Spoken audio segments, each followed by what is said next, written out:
د فیسبوک تنخواه راغله څونه راغله آیا موږ د فیسبوک نه هم روپۍ ګټلی شو یعنې فیسبوک هم موږ ته روپۍ راکوي او په دې ویډیو کې زه خپل ټول پښتنو لپاره یو پیغام هم لرم ویډیو راس تر اخره پورې وګورئ او خپل ملګرو سره هم مخکې شریکه کړئ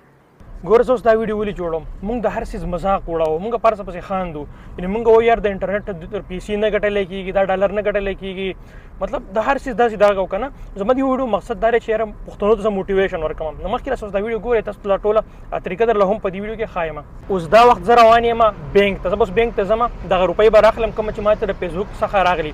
اوس خلک دا پوښتنه کوي چې یار زموږ چې په دې انټرنیټ کې د څونه روپۍ ګټو دا موږ په ایزي پیسه او په دې څیزونو باندې اخیستی شو نه بالکل نه کېږي دا د امریکې نه راسي دا په ډالرو کې او دا به صرف ور سره موږ په خپل بینک اکاونټ باندې اخلو خپل بینک به جوړو اوس که بینک اکاونټ زموږ خپل نه جوړېږي د ملګري ولګو پلار ولګو ورور ولګو هغه هم کولی شو اوس به زم مخکې بینک ته او دا پیسې به راخلم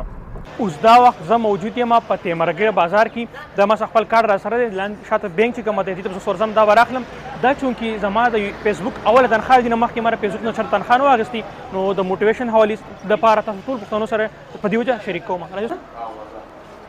اوس ټیم کې موجود یم خپله فیسبوک تنخواه به راخلو اول به ورته کارډ ولګوم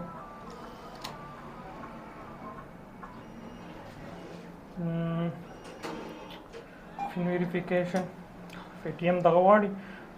انټر فین خپل پین هم ولګو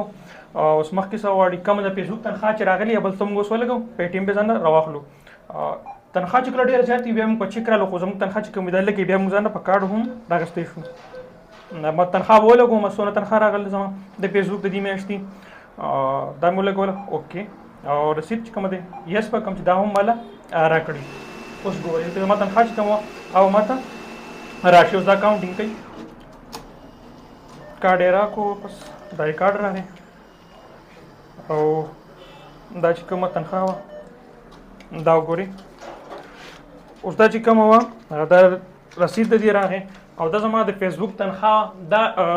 ما ته میلاو شوه دې ویډیو اصل مقصد او پیغام زما دا کله چې ما له سوشل میډیا شروع کړو ما پسې دې خلکو خاندله یعنې زه به چې بهر روان وم اکثره واپس یو چینل بل چینل په کلاس کې خلکو خانده په کلي کې روان یو نیم کس په اواز وکړو نوی ویډیو به کله راځي همدا الفاظ به ما باندې ډېر زیات بد ولګېده خو ما چېرته کې هم په دې خلکو باندې خپل ټایم نه خراب کړی یعنې زه به داسې ویم چې په دې نړۍ کې یا زه په هر څه کې ښه بد خلک څه خلک داسې چې هغوی دا سوچ لري چې هر څه چې په دې کم ځای باندې یم الله دې بس ما دلته کې پاتې کړي زه د سره کامیاب نه شم هېڅ دې هم ونه کړم یعنې هغه نه غواړي په خپل ژوند کې څه وکړي او نه څه سوچ وي خو هغه صرف دا سوچ کوي چې زمن نه بل کسولي مخکې ځي زه چې دا هم د خپلې نورې ځان سره هلته کې راولم په داسې خلکو باندې موږ خپل ټایم نه خرابول پکار داسې زه به داسې یم زما خپل ملګري چې زما 9-10 فالوور شو هغو پې کې آیډیا نه جوړه کړي ما ته ویلاندې کې سپک الفاظ به استعمال یو څه بل څه نه ما په خلکو باندې چېرته خپل ټایم نه دی خراب کړی زه مخکې روانم کامیابي هر څه چې دی د الله په لاسو کې دی که انسان وغواړي که نه هغه موږ نشي رامنې کولی کم منزلونو ته چې موږ الله رسوي که نه هغه بل د انسان په لاس کې نشته چې هغه د هغې نه موږ راکړه چې موږ ناکامه کړي